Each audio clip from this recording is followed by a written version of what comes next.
What is the most messed up thing a person you know has done? Subscribe for more. Story 1. Dude was caught squatting in a home doing meth with a prostitute. When a bike cop caught him, he got his information and arrested him. He was released with a trial to be set. Problem was the dude didn't give his name. He gave my name and my mom's address. Dude was my little brother. That's not even the messed up part. My mom was getting notifications in the mail for my name to appear in court sent to her home. Then notifications for a warrant. She said nothing to me because, as she later explained after I was arrested at my work, I didn't think you would be in trouble. You know how many times your brother has been in prison. I just couldn't see that happen to him again. I told her that I requested the arresting officer be at the trial and that I would be bringing a picture of my brother. She begged and pleaded with me to not do that. Fortunately, a friend of mine represented me pro bono, so at least I had that going for me. My counsel asked to approach the bench before the trial started and showed the judge the picture. The judge then asked the officer to approach, and all I heard was the cop point to me and say, "Yeah, that's not the guy." He pointed at the pic and said, "That's the guy." The judge just sighed heavily and said, "Case dismissed." And that was that. Years later, I was pulled over at a traffic stop. The officer ran my name and it still came up that someone with warrants could be impersonating me, so I had to prove I was who I said I was by taking off my shirt in the cold to show I had no tattoos. Good times. Edit. Ooh, I forgot. Lawyer friend told me that once the correct name was given, he was arrested in another state. Turns out he was carrying an out-of-state fake ID with my name on it. Story 2. My aunt scammed the whole family pretending that she was going to buy my disabled grandfather a piece of medical equipment he needed. Everyone in the family pitched in and gave her a few $100 to $1,000 each to pay for it. She took the money and ghosted the entire family and has never shown her face again. Story 3. My dad took me and my siblings to a water park once during our court-ordered visitation. We didn't get to go in the water park. We didn't even get to get out of the car. We just got to watch other children on the other side of the fence play in the water through the car's windshield. Why? So that when we got home, we would beg our mom to take us. And we did beg. But she totally could not afford it. It never happened, but she sure felt bad not being able to take us. He also once brought us home from visitation with a baby chick for each of the 6 of us.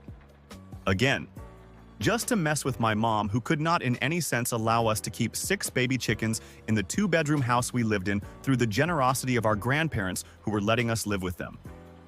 ETA. And now I've had myself a little cry thinking about all this stuff that usually stays buried. Thank you for all your supportive comments. Look out for each other, my beloved friends. Story 4. My uncle scammed his disabled sister, my aunt. He made her sign a loan contract with a bank that he obviously didn't pay. Left her without a penny.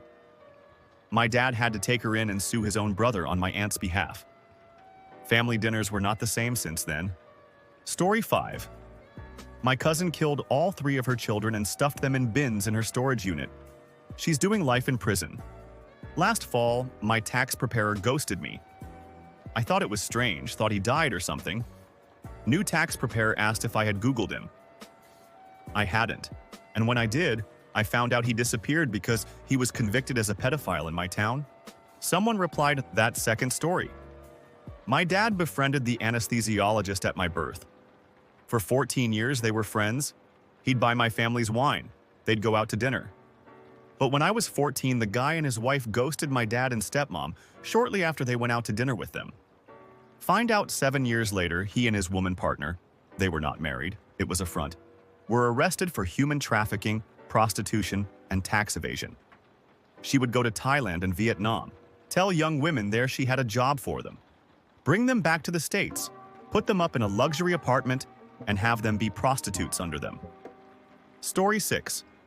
My mother-in-law lied to her, now ex-husband, about being on birth control so that she could have a second child, which he didn't want. It worked, and she conceived the last time that they had sex. I have mixed feelings about it because that second baby grew up and became my wife, but still pretty bad. Story 7. My mother-in-law signed full custody over to her husband and the abusive stepmother she'd called CPS on in the past. When my husband was removed, CPS called her and said, We will send your son on a plane to you at our expense. What flight can you meet? She said it wasn't her problem since dad had full custody and abandoned her son in the foster care system in another state for 5 years. But the most fucked up thing is how she insists she was a great mother. Story 8. Guy.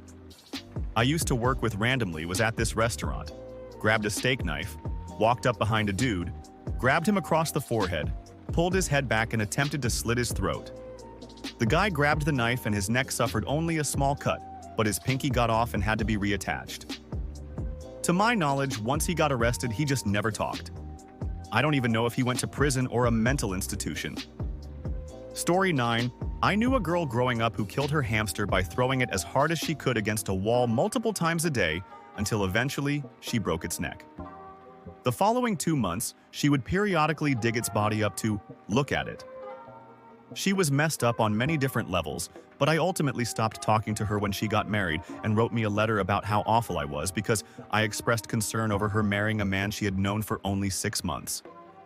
That letter and that marriage were both sanctioned and orchestrated by our former pastor, whom I also don't talk to anymore after he also sanctioned a marriage between a 17-year-old girl and her youth pastor. Story 10. My cousin went to prison for doing something to his children. He only got 4 years because one of the kids didn't want to admit it. The police investigating didn't seize his laptop or anything, and my uncle had to keep it in storage. While in prison, he said, "Other people in here did way worse than me, so why is everyone in the family treating me bad?" And what I did isn't that bad. There was a total lack of empathy or remorse. When he was being released, he tried to have himself released to my aunt and uncle's home, but they refused.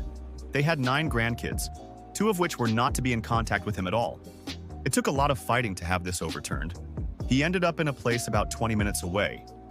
When he was being released, my uncle brought up the laptop. The policeman he'd been arguing with about the release address said, "You've had it in your possession, so if there's stuff on it, we can prosecute you." A new cop joined the conversation and collected the items for investigation. When he was released, he asked for his stuff back, focusing on the laptop, and lost it when it was found to be given to the police. Now, he cries on Twitter about being a father whose baby mama won't let him see his precious children and posts photos with cryptic messages about being in the area. The 2 girls are doing well. Story 11. I worked with a guy who claimed that he once jacked off on a donut and then manipulated his brother into eating it. Story 12. About 20 years ago when I was a young teen, I started hanging around with a bad crowd. After a few weeks, they introduced me to this older, nice guy who lived in a block of flats. He only let 2 of us in at a time and would give us booze, drugs, etc. I always thought it was weird and refused to take anything that he offered us. Because of this, he always said that he liked me for being smart. He taught us how to drive and got my mate to break into warehouses, etc. After a while, I thought it was too weird and I didn't like what my friends were doing. I told my parents and a few friends' parents what was going on, but nobody seemed bothered. Fast forward a few months after I stopped hanging out with them, my neighbor came to my house and said that an older man was asking for me in a car. He ended up driving around my estate and spotted another mate from the same crowd. He ended up kidnapping him and selling him to a child abuse ring in Manchester. He was taken advantage of for a few months. After he was released, he sued Manchester police and won, but he used that money on drugs which ended up killing him. It always frightens me looking back. Story 13. He murdered his mom and attempted to murder his dad. He was only caught because his dad was somehow still alive and able to tell the police it was his son who did it. He's currently serving life in prison with no chance of parole. He was one of my best friends at the time, and I never once suspected there was anything wrong or that he'd be capable of doing something like that. He was at my house hanging out the night he did it, and he was so happy and cheerful the whole night. He left, and the next morning I had police knocking on my door, asking if I'd seen him and telling me what he did. It really do be the people you least expect. Story 14. My brother's wife accused someone of taking advantage of her when she was 16 and ruined his life because of it. She's 22 now, and she told me that when she was drunk one night in full confidence. I was obviously worried, so I followed up with her the next morning and asked if it was true. She admitted it. Then she said, "It's okay though, I've forgiven myself. I was young and dumb." I was amazed by that logic and explained to her that what she did is really messed up. Then I asked if the guy had ever forgiven her. After a full circle moment, she realized she never told the truth about it. That is by far the most sickening and messed up thing I've ever heard from another human being. Story 15. My ex-wife left me penniless 8 days after I sold my company following a brain cancer diagnosis. Not only that, she absconded with our daughter for a month, so I was fighting her in court and fighting for my life. I truly had nothing to live for and shouldn't be here.